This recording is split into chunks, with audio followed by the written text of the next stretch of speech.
forager, and these are from eastern Washington. And this is a kind of mushroom, I'm sorry I don't know their names because everybody just calls these lobster mushrooms, but it's actually two kinds of mushroom. It's the first one comes up and then it's parasitized by this fungus that turns it orange, and it also sort of makes it gnarly shape. So if you're cleaning these are one of the nice things about these is they maintain their texture really well when you cook them. They're not psychedelic even because the color don't get mixed up. Yeah. There are two types of mushroom that are parasitized by this parasitic fungus. One of them is not good to eat, and this one is good to eat. And you can tell the difference because of they grow in separate patches. Those two mushrooms don't grow together, and these are great big, and the others are small. This is what the mushroom guy tells me, because I'm saying, well, how do you know that this isn't the bad kind? These are wild from someone who forages. I'm putting your drink right. And he brings in all kinds of the most spectacular mushrooms, and he's certified by the state. I don't buy from anybody local. I mean, I'll buy chanterelles because you can absolutely identify those. So he is strictly commercial then. Yeah, so anyone can purchase, or is this strictly to restaurants? Well, it's wherever he goes to sell. I think he probably would sell them to markets and everything. But he's just certified by the state to be an expert. So that Do you know where he forages? It's over in the Cascades, and but otherwise no. He won't tell you. It's such a secret. So I'm just scraping off these are really sturdy mushrooms, and I'm just scraping off the dirt. Oh, you cut it in half lengthwise, and then you can pull out this center. That's an eggplant? Center. No, it's a pepper. It's a pepper. Poblano. And the pepper is from the farmer's market. Do you want to do this, babe? I'm doing a little ad-libbing, Oh, okay. That's Is there local eggplant? Is this in lieu? Nope, I have the local eggplant here too. These are these. Is there a part of the pepper that is hotter than the other part? Seeds. The Wow. seeds and the pith, the white pith also has a lot. So these are the eggplants. Oh, aren't they charming? Oh my God. They're God. lovely. Yeah. They're beautiful. Beautiful colors. So again, that was from I'll the move your farmer's crackers market. over so you don't have to compete on the island. Thank you. This doesn't say one. Put your cheese over so you all have a lot more room to. So you can just slice this up so that things are bite-sized and they're going to be able to fit on a cracker.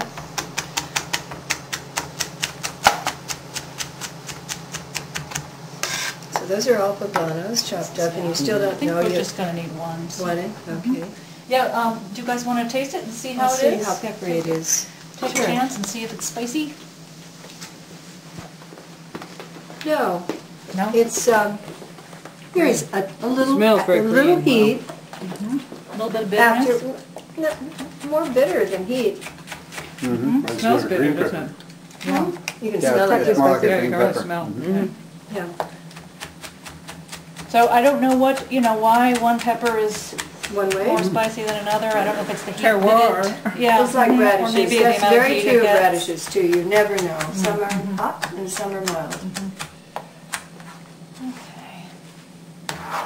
So we're probably going to pile this all in the pan together. why don't you do this I'm not one? going to worry about having it all No, together. don't put it on the stove because the stove's hot. You'll have a hot drink. And if you want to, Dave, you can move over here. You can work, and I'll get you a knife for over here. Yeah. I can use You're going to it. use your There are knife? so many varieties of eggplant. I'll work You'll on be over there. These are nice because So they don't these have grow more like a seeds. squash then, I suppose, than a typical eggplant, which would grow more vertical, don't they?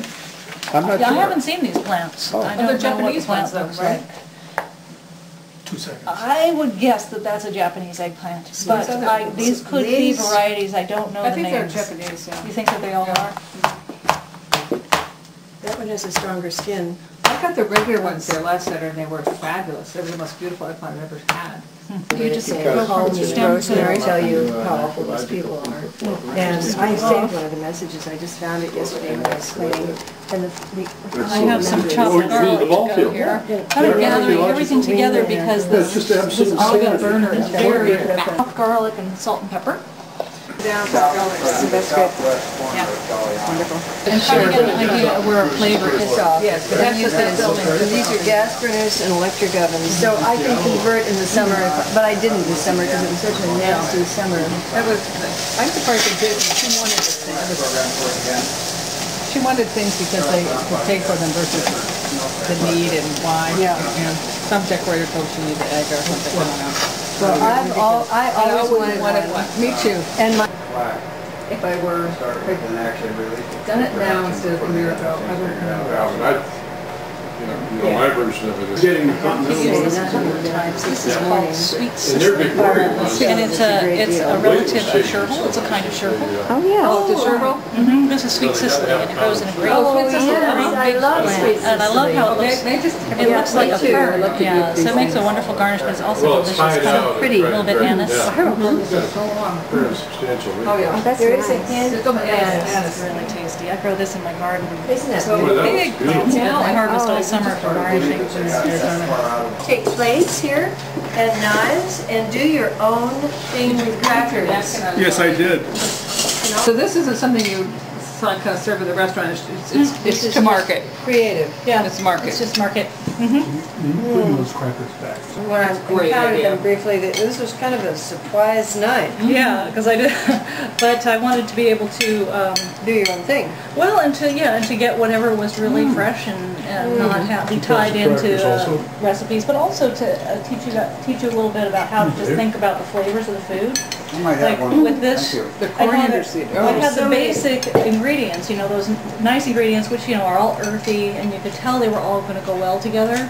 So you added coriander seed to this? I did. I put some coriander seeds. I had some from my garden, some green coriander, not the dry And kind. it, yours They're are, you can really tell. Green. Yeah, you get a Very little good. bite once in a while, and there it is. But then I kind of tried to continue with that earthy feeling by using rosemary, which has a very piney flavor. And then to brighten it, we use pepper and lemon at the end. And a little salt all the way through. You start with a little salt because it absorbs into the food. And it helps with the Got a little bit of textures, spice to but it it. also helps with the flavor. So when you bite it, you don't just taste salt, but it has the flavor enhancing all the way through. And then you finish it with the salt, with a little salt at the end, and there's your bright salt kick. But you want to have a balance, and it's what you're after with most things, is finding more interesting things for your palate to do than just a monotone. You don't want something just You want to salty. say oh and oh. Like O and O, right. So you want a combination of what's happening on your tongue. So your tongue has salt, sweet, bitter, Peppery. sour, and and heat.